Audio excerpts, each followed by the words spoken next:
कैसे हो दोस्तों, मैं मोहम्मद नईम शेख। मैं बताना चाहता हूँ कि मेरी नज़रों से 15 मई वेडनेसडे 2024 टाइम्स ऑफ इंडिया का एक आर्टिकल गुजरा जो आपके स्क्रीन पे, जिसमें बताया गया है कि DHFL's Dheeraj Wadhawan held in ₹34,000 crore fraud case.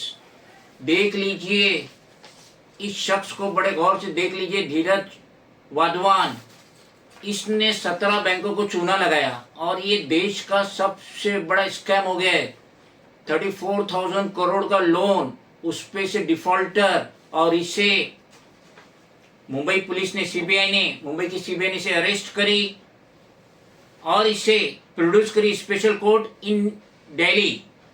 बाद में इसे जुडिशियल कस्टडी में दे दिया गया है और ये 34,000 करोड़ बहुत बड़ी अमाउंट होती है। DHFL देश की टॉप 5 कंपनीज में इसका नाम आता था जो हाउसिंग लोन देती थी, लेकिन देख लीजिए किस तरीके से इन्होंने चीट किए, 17 बैंक्स को चीट किए। सीबीआई ने इसे अरेस्ट करी, मुंबई से दिल्ली सीबीआई कोर्ट में प्रोड्यूस करी और इसे जुडिशियल कस्टडी में दे दिया गया है। तो इतने बड़े बड़े कांड हो रहे, बीजेपी एनडीए के दौर में इतने बड़े बड़े कांड हो रहे। लास्ट टाइम पे जो 2014 में कांग्रेस की हुकूमत गिरी 2G स्पेक्ट्रम में, और अब जो कांड हो रहे इनका तो कोई हिसाब ही नहीं है, तो हिस्ट्री हो गई, देश की तारीख में हिस्ट्री हो गई कि बैंक का इतना बड़ा स्कैम फ्रॉड नहीं हुआ जो धीरज वाधवान ने किया। बहुत ही सख्त एक्शन होना चाहिए और एक एक पैसा, बैंक जो लोन देती तो बैंक के पास खजाना नहीं है, बैंक कोई पैसा पैदा नहीं करती है। बैंक लोन देती है जो इन्वेस्टर वहां इन्वेस्ट करते हैं, FDR में, फिक्स डिपॉजिट रिसिप्ट में इन्वेस्ट करते हैं, अदर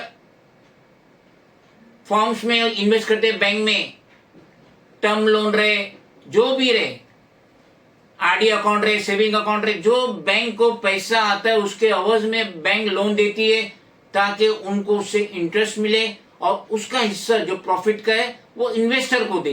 लेकिन यहाँ पे कितना बड़ा स्कैम हुआ और ये 17 बैंक क्या कर रही थी, क्या आंख बंद करके धीरज वाधवान पे अपनी पूरी निछावर कर रही थी, अपनी रहमदिली।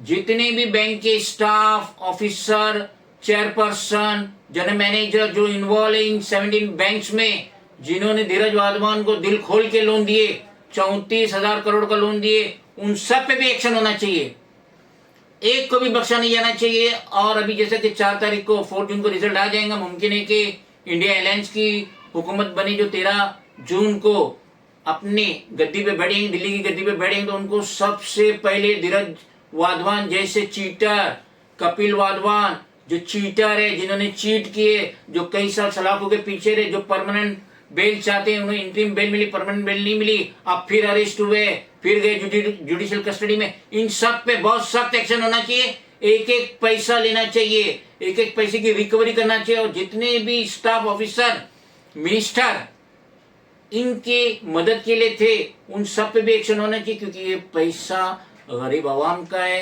ये बैंक का, बैंक के ऑफिसर का, मिनिस्टर का नहीं है, आप और हम का पैसा, हमारा पैसा है, जो कि इस तरीके से, गलत तरीके से लोन की शक्ल में धीरज वाधवान जैसे बड़े चीटर को दिया गया। एक एक पैसे की रिकवरी इनसे होना चाहिए। खुदा हाफिज। दोस्तों, ऐसे मजीद से और वीडियोस देखने के लिए, जानने के लिए हमारे चैनल को फॉलो जरूर करें, शेयर करें, कमेंट करें, सब्सक्राइब करें बेल आइकन बटन को। बहुत बहुत शुक्रिया।